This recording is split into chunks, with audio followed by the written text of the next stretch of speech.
Some secrets linger in the darkest corners of our minds, waiting for the right moment to explode, to break free. And Jacob. Jacob was my secret. Let me introduce myself. I'm Candace, 50 years old. But I defy every cliché about what a 50-year-old woman is supposed to be. I have a long, fit body, a reward for years of taking care of myself. My blonde hair falls gracefully past my shoulders, and my skin is smooth, with a beauty that still turns heads. The clothes I wear say a lot about me. Passionate, alluring, a woman who loves to be noticed. But behind this polished exterior, I am lonely. My husband, Cooper, is 55 years old, but behaves like someone much older. His disinterest makes me feel almost invisible. In the mornings, he's buried in his newspaper. In the evenings, he's glued to political shows on TV, barely acknowledging my existence. In his world, I'm a shadow, a flower that wilted years ago. It doesn't matter what I wear, what I say, or what I feel. I don't exist in his eyes. But Jacob is entirely different. Cooper's 29-year-old nephew Jacob moved to our neighborhood a couple of years ago, and when he did, I felt something stir inside me. He's tall, charismatic, and mature. There's a certain sadness in his eyes, but also a warmth, a quiet romanticism that draws you in. He was so different. Being around him made me feel young again.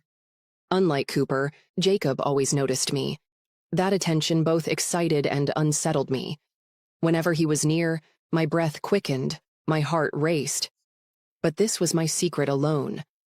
There were times when I carefully chose my outfits to catch Jacob's attention, dresses with plunging necklines, skirts that revealed my legs. I could see the effect I had on him in his eyes. But still, there was an unspoken line between us, at least until that day. Cooper, as usual, was out, at work or who knows where. I had retreated to my room for a quick nap that afternoon. I was tired, but the loneliness I felt only deepened my exhaustion. I was wearing a short spaghetti-strap dress, the kind that hugged my figure and made me feel elegant. As I drifted off, I didn't even think to close the door. I didn't know. I didn't know that Jacob would come to the house that day. Jacob had come looking for Cooper. He knocked, but I didn't hear it. Cooper had given him a key for emergencies, so Jacob let himself in. Hearing no response inside, he made his way upstairs. When he stepped into the bedroom, he saw me. He knew I must have been sleeping, but he still walked quietly into the room. I was asleep. My hair spilled over the pillow, and my dress had ridden up slightly in my sleep. Jacob moved closer, but I didn't notice. Not until I felt the faint shadow of his presence on my face. When I opened my eyes, there he was. Jacob stood at the edge of the bed looking at me. His gaze was a mix of surprise, admiration, and something else. A pull, a desire blended with attraction. My heart began pounding wildly. Was it shame or excitement? "Jacob," I whispered, my voice trembling. "Candace, I didn't mean to wake you," he said, his voice low and soft. But his eyes didn't leave mine, locked in place. The door was open. I came looking for Cooper. There are moments when you're at a loss for words, moments when time slows, and all you can feel is the weight of the air between two people. My eyes locked with Jacob's, and I couldn't bring myself to look away. As I felt how close he was, a warmth spread through me. He didn't back away. Instead, he took another step forward, perhaps without even realizing it. The silence between us shifted the entire atmosphere of the room. We were standing at the edge of a line, both aware of it. And that line, it was about to break. As Jacob quickly left the room, he said something that left me reeling. "You're beautiful." His voice was so soft, so unsteady, that at first I wasn't even sure I'd heard him correctly. I lifted my head and asked, "Pardon?" Perhaps I wanted some sort of confirmation. But he chose to rephrase his words. "I mean, you looked beautiful sleeping." "I'm sorry for disturbing you," he said, averting his gaze before rushing out of the room. My heart was pounding so hard I thought it might burst. Until that moment, I hadn't realized how deeply Jacob's presence could affect me. The room fell into silence, but his voice echoed in my mind. This wasn't going to end here. There was no way. For the first time, I felt my feelings had found a response. I couldn't help but feel eager for the days to come. To hear confessions like this for the first time and to support us, join my channel, subscribe, and turn on notifications. Trust me, this story will be one of the most thrilling you've ever heard. The strange but undeniable pull between us only grew stronger in the following days. It all began one evening, as we were clearing the table after dinner. Jacob carried plates to the kitchen while I wiped down the table. When I heard his footsteps behind me, I felt something stir inside me, but I tried to brush it off. When he set the plates on the counter, our hands brushed. That simple touch sent an electric shock through my body that I couldn't begin to explain. For a few seconds, I didn't even breathe. He seemed to pause too. But then, as if nothing had happened, he stepped away. Later, as I reached for a plate on one of the higher shelves in the kitchen, Jacob suddenly appeared behind me. "Here, let me get that," he said, reaching for the plate just as I stretched out my arm. In that moment, the space between us was almost non-existent. His breath warmed the back of my neck. Our arms practically tangled as he reached up, and the intensity of the moment was almost unbearable. When our hands met on the shelf, we both froze. I closed my eyes and held my breath. I could hear Jacob taking a deep breath. When I finally opened my eyes, our gazes met. In those fleeting seconds, neither of us spoke. But his eyes said so much more than words ever could. "Thank you," I murmured, though my voice was barely audible. I wasn't even sure what I was thanking him for. Jacob said nothing, stepping back, but his eyes remained on me.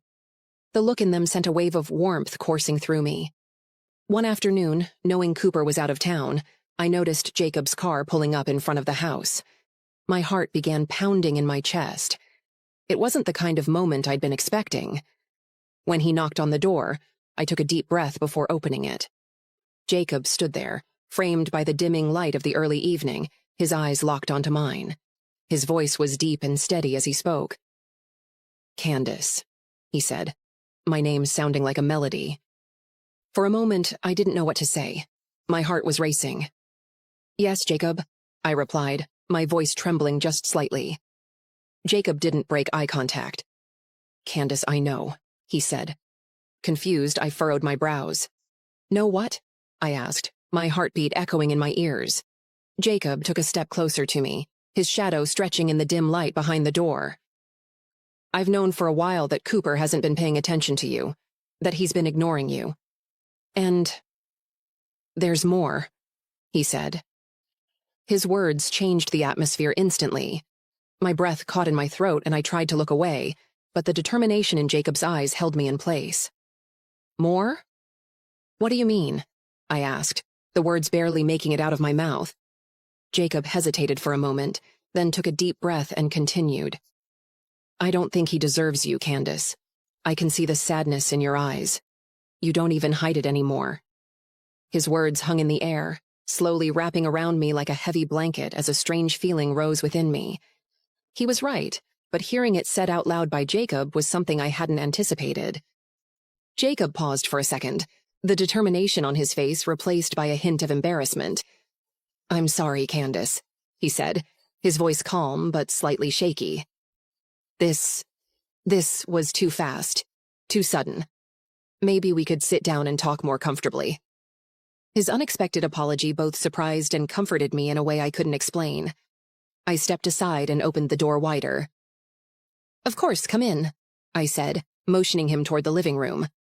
Jacob moved to the couch, but the faint tension on his face was still there. He took a deep breath, clasping his hands together as he began to speak. "Candace, I've been holding this in for a while. It's been incredibly hard for me. But today I mustered up the courage and came here. I know everything." I stared at him, curiosity and a twinge of fear creeping in. "Everything?" I asked. Jacob didn't break eye contact as he continued. "Cooper's neglect, how he's left you alone, how he ignores you, and more than that. I think you're beautiful, Candace. When I saw you sleeping that day, and even before that, every time I felt something stir inside me. I've always been drawn to you. I like you, a lot, and I can't keep holding it in anymore." His words echoed in the room, heavy and loaded with meaning. My heart pounded in my chest as I licked my lips and leaned slightly toward him. Jacob, I whispered, my voice barely audible. I've felt the same way about you for a while now. Those unintentional moments we've had, the way they made me feel, they scared me, but they also thrilled me. I want you, Jacob. I've been so alone, and I can't take it anymore. As my words lingered in the air, a spark lit in Jacob's eyes. Without hesitation, I slowly slipped the straps of my dress off my shoulders. The fabric slid down my skin, pooling at my feet, and as I stood there, exposed in every way, Jacob's intense gaze captured me entirely. In that moment, neither of us moved, but the silence spoke volumes, saying all the things we didn't have the words for.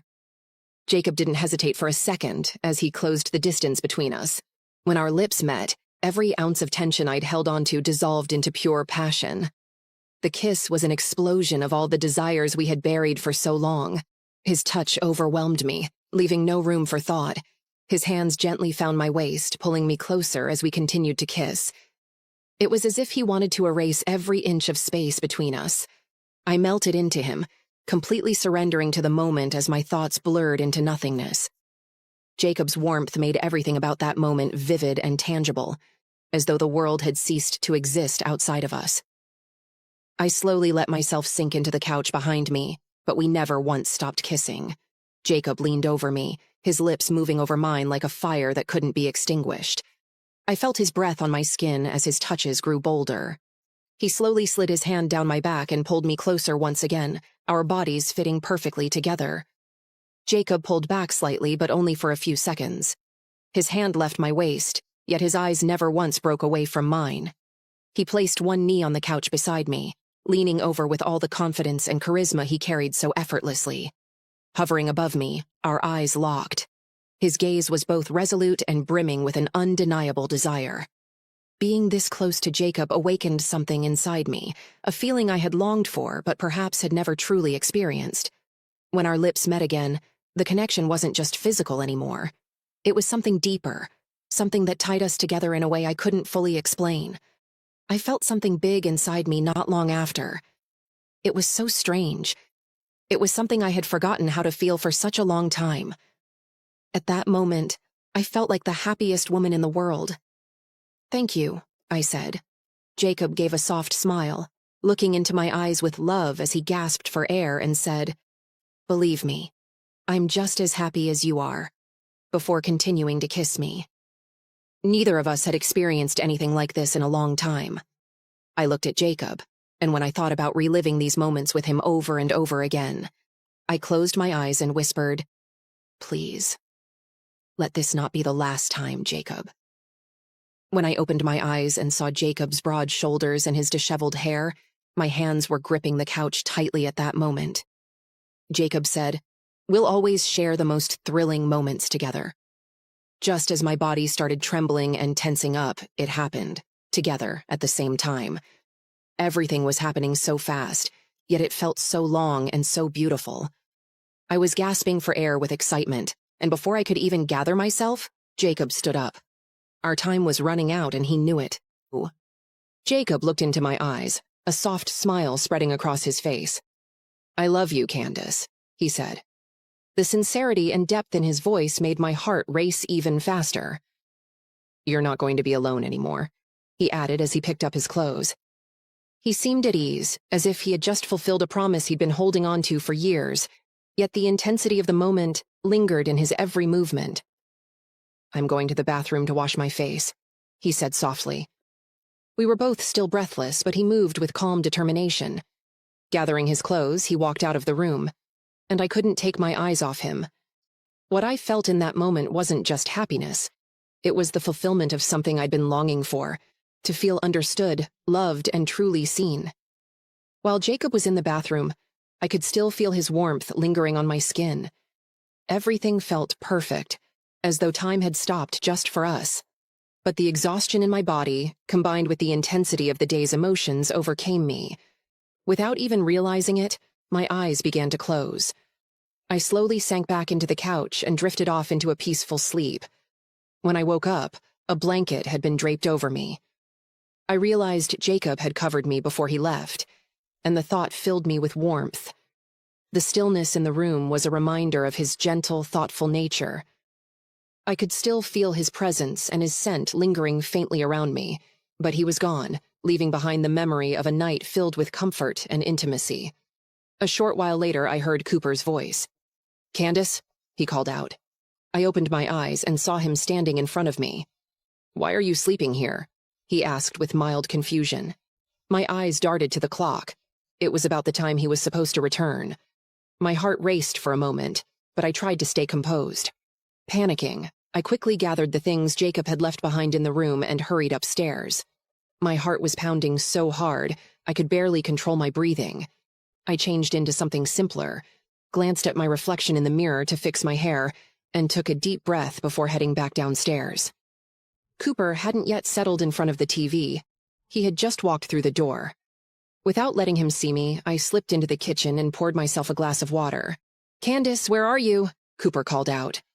Hearing his voice, I stepped out of the kitchen and calmly walked into the living room.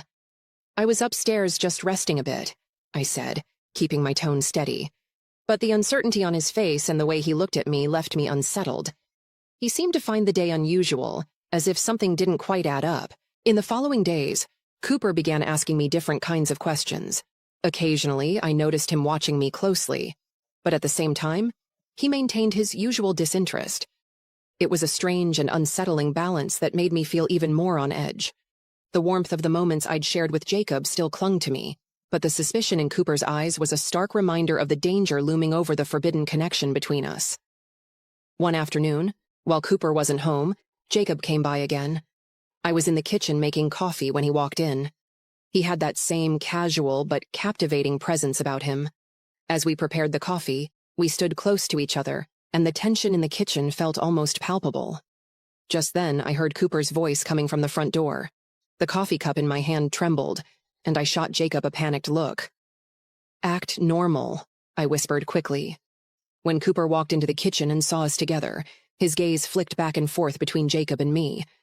Jacob, with his usual charisma, tried to smooth over the situation. "Uncle, I didn't know you were home," he said in a calm voice. "I've been a little unlucky in the romance department and came by to get some advice." Cooper raised an eyebrow slightly. "I didn't realize you were having coffee with my wife when I wasn't here," he said. His tone seemed calm, but there was an underlying sharpness to it. I took a deep breath, set the coffee cups down on the counter, and tried to act as normal as possible. Jacob smiled effortlessly. "Your advice is always helpful, but I thought it'd be good to get my aunt's perspective too," he said. Cooper nodded slightly as though he believed him, but his eyes didn't leave mine. That day, the suspicion in Cooper's eyes became crystal clear. He didn't say anything, but it was obvious he wasn't going to forget what he'd seen. A few days later, I was in the kitchen and didn't notice Cooper quietly picking up my phone. When he opened the screen and saw the messages between Jacob and me, the expression on his face revealed that he understood everything. Silently, he placed the phone back on the table. But from that moment on, everything started spiraling in a completely different direction. Without a flicker of emotion on his face, Cooper took out his phone and sent Jacob a text message. "Come over for dinner tonight," it read, short and to the point. His voice didn't waver as he returned to the table to read his newspaper, but the atmosphere in the room shifted in an instant. My heart was pounding in my chest as I stared at him, holding my breath. The fear building inside me was like the warning signs of an approaching storm. For stories like this one, don't forget to join my channel and subscribe, turning on notifications. Trust me, this story is going to be one of the most thrilling you've ever heard.